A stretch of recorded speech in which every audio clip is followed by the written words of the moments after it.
Good afternoon. My name is the Hero Teacher, and I'll be your IELTS examiner for today's speaking test. I'd like to let you know that this session is being recorded for quality monitoring and assessment purposes. Could you please tell me your full name? Kamil Markov. And what should I call you? Kamil. Just Kamil. Thank you, Kamil. Now let's begin. In the first part, I'd like to ask you some questions related to you. Let's start with photography and visual storytelling. Do you enjoy taking photographs? Yes, I enjoy to take photos in my leisure time when I go to my home village to Wandam. It's a village in Kabala. When I go to the village in summertime, I take a lot of photos. Yes. Okay. Do you think photography has changed the way people experience and remember events? It affects us positively a lot because we have our memories. We have an opportunity to record our memories in photos, so we can see what was happened after 5, 6, 10 years, and we can memorize all of them. I see. Is there a photograph that holds a special memory for you? Is there a photograph that you still remember and has a special meaning to you?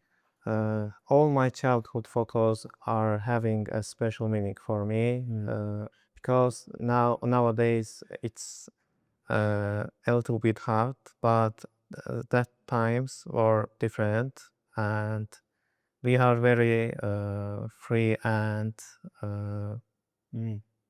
we are very free. Yes. This time. I'd like to move on and ask you questions related to museums and historical sites. Do you like visiting museums? I didn't go too much places as museums, but some sightseeing places like Şehrihan Sarayı, Şehriman Sarayı, and some places like this. Yes. Do you think young people are less interested in visiting museums than a generation before? Yes, I think younger people are much more less interested in museum places like old traditional places because they want to see much more exciting places like parks or action Figures, maybe? yeah. But old people are more interested in type of these things. Oh, I see. Is there a particular museum in your country that you would suggest or recommend to a tourist? We have very famous peoples like Hadi Zeynep'in Tayyar, and he has a home museum, and I can suggest the foreign people that they can come to this place and can see his life, how his life changed, and they can see his whole life and home things in this place. Okay. Let's continue and talk about online learning, digital education. Do you prefer online classes or on-site classes?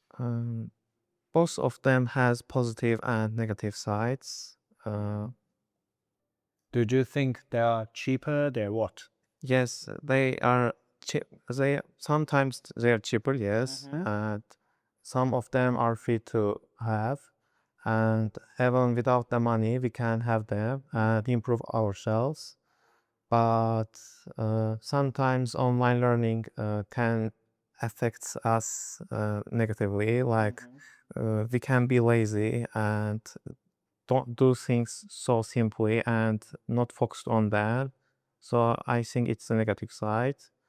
Offline learning is much more, in my opinion, offline learning is much more good for us. Have you ever taken any course online before? When we are in the quarantine time, coronavirus time, we have all our exams in online format, and I don't like it so much. And why didn't you like it? it's a little bit difficult. Sometimes we can't focus on the exam. For example, sometimes someone comes to my room and sometimes I messed up the exam. Ah, I see. Thank you. Now let's move on to part 2. In this part, I'm going to give you a topic and I'd like you to talk about it for 1 to 2 minutes. Before you speak, you'll have 1 minute to think about what you're going to say. You can make notes if you wish. Do you understand? Yes. Great. Here is your topic. I would like you to describe a piece of advice you received that turned out to be extremely valuable to you. Here is a topic card. Here is a pen to take notes. And your preparation 1 minute begins now.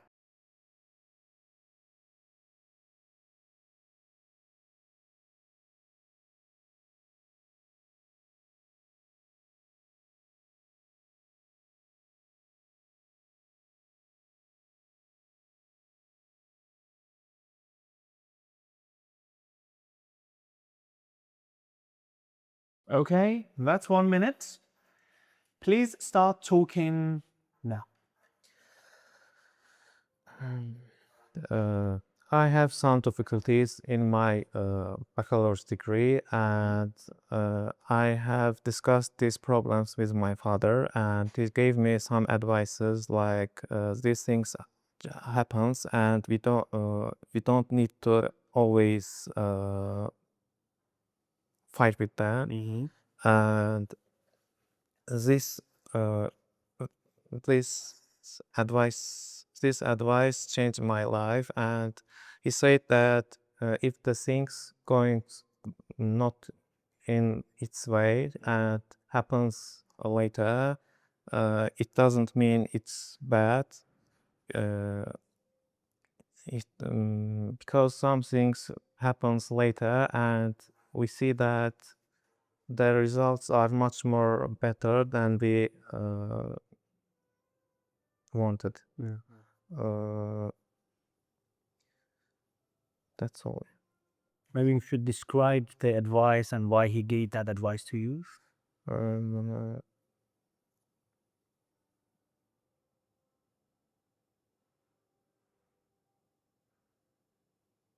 Okay, no problem.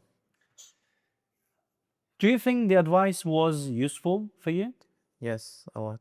And nowadays, I'm going with this advice, and it plays a significant role in my life, and I'm going with it with this advice.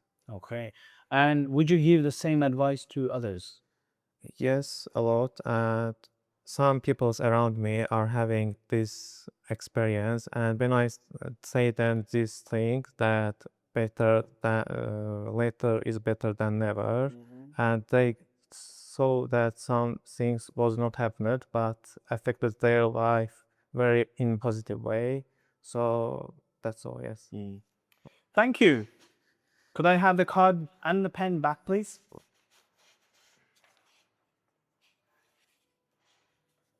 Now let's move on to part 3. We've been talking about advice and learning from others, and now I'd like to discuss some broader questions related to this theme. Let's think about knowledge, wisdom, and how people learn from experience and from each other throughout their lives. Why do you think some people continue actively learning throughout their lives? Actively learning. Yes, they keep learning. They don't stop no matter what position they have, what like amount of money they have. Actually, I'm this type of person because my field needs a lot of learning, a lot of uh, Development. yes, of development. I need to aware of new things in technology because technology improves day by day, and I need to be aware of all of them. It's difficult, yes, but I'm trying to. I'm trying to. Konuşma. You try to continue learning, you try to Yeah. continue developing yourself. Yeah, yeah. In your opinion, what's the most valuable form of knowledge? Is it academic knowledge, practical skills, or lived experience? In my opinion, all of them are important, and some subjects needs practical work, and some subjects need theoretical part much more. So it depends on the field. If I in my field, both of them are more so important.